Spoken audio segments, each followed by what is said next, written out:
আমি এখন রান্নাবাড়ি করতেছি, দেখতে পাচ্ছেন এই যে চুলা। হ্যাঁ, রান্নাবাড়ি করতেছি। তো এটা আমি কোথায় রান্নাবাড়ি করতেছি এটা আমি এখন আপনাদেরকে দেখাবো খুব সুন্দরভাবে। দেখেন রান্নাবাড়ি করার জন্য সব কিছু আছে। তো আসলে এটা সব কিছু খেলনা এগুলো তৈরি করা হয়েছে, দেখতে পাচ্ছেন। আমি এখন দেখাবো আপনাদের যে আসলে এই জায়গাটা কোথায়। তো এটা হলো উল্লাপাড়া গয়হাট্টা চোরেমরই শিশু পার্কে। তো এটা অবস্থিত। এটা হলো রান্নাখানা, আর এই যেখানে হলো ঘর দেখতে পাচ্ছেন। এখানে খুব সুন্দর জায়গা, দেখলে মন ভরে যাবে।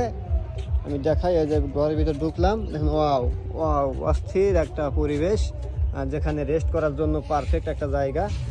সবাই বসে আছে, রেস্ট করতেছে। আর ওইটা হলো রান্নাঘর। এই ঠিক আছে।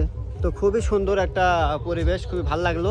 তো এখানে আপনারা আসতে পারেন, ভালো লাগবে ঘুরতে। এখানে অনেক কিছু আছে ঘোরার মতো এই পার্কে, খুব সুন্দর।